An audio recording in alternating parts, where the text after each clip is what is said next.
Selamat datang kembali di Horror and Crime. Pada video kali ini kita akan membahas tentang seorang nenek yang dengan tega membunuh menantunya tanpa sedikit pun rasa bersalah.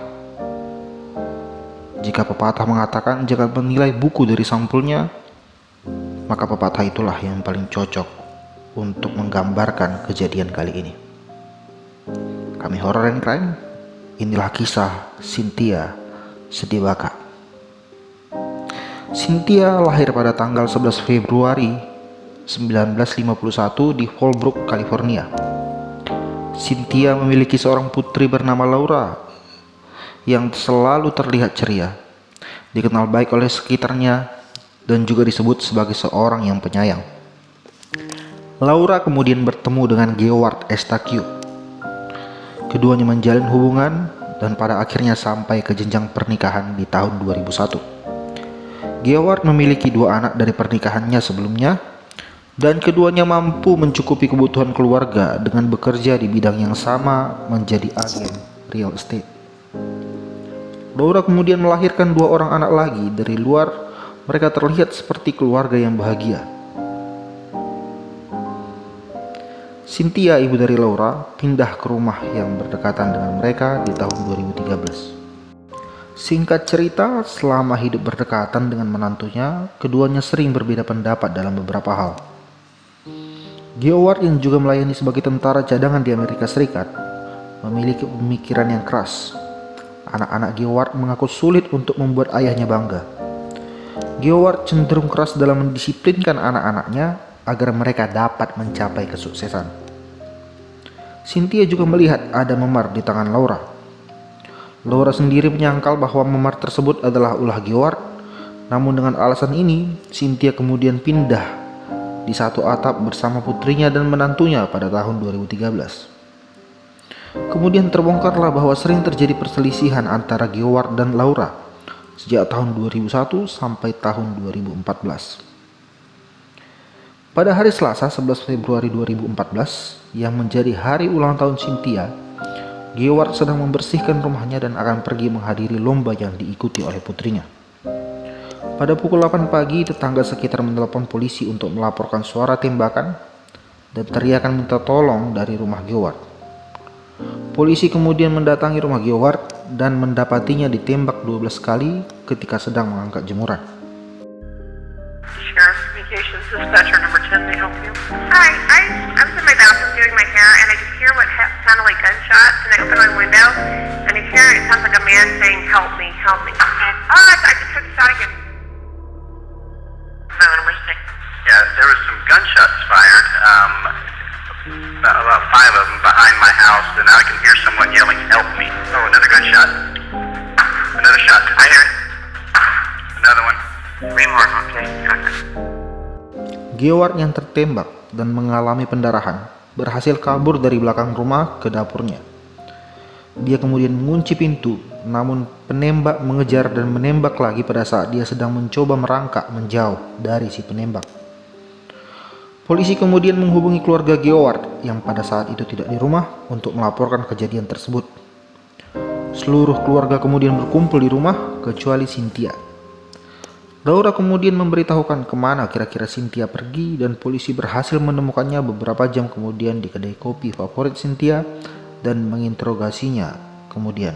What did you think of him? And why do you say that? That's the big thumbs down. You didn't like him. So mean to me and all of them.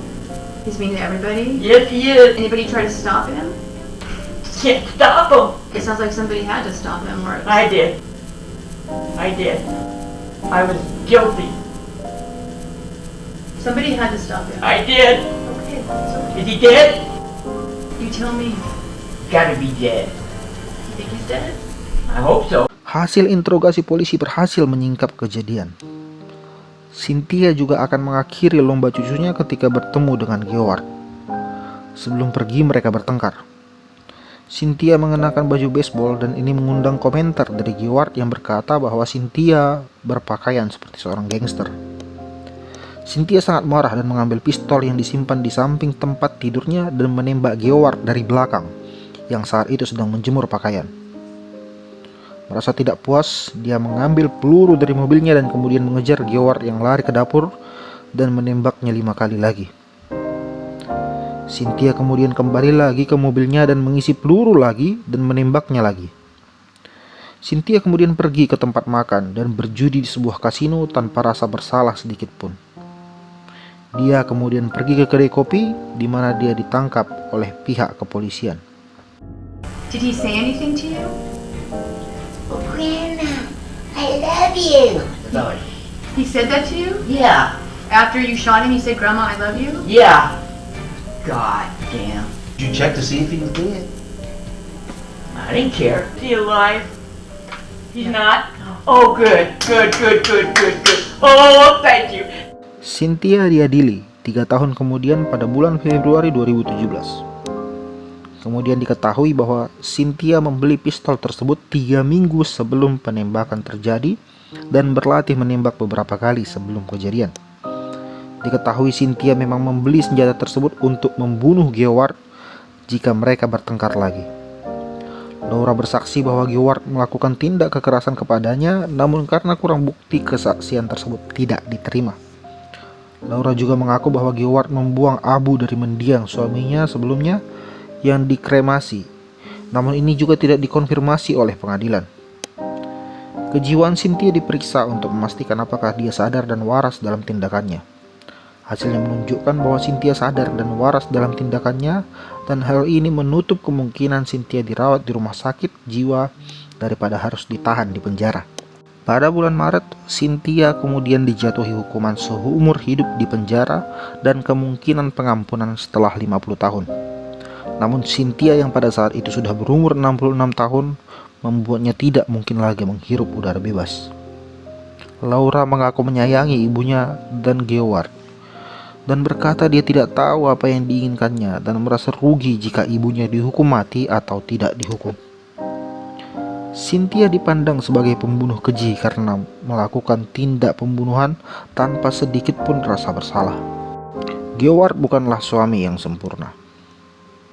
Dan dengan adanya tuduhan-tuduhan mengenai KDRT hanya semakin merusak gambaran Geward pada masa hidupnya.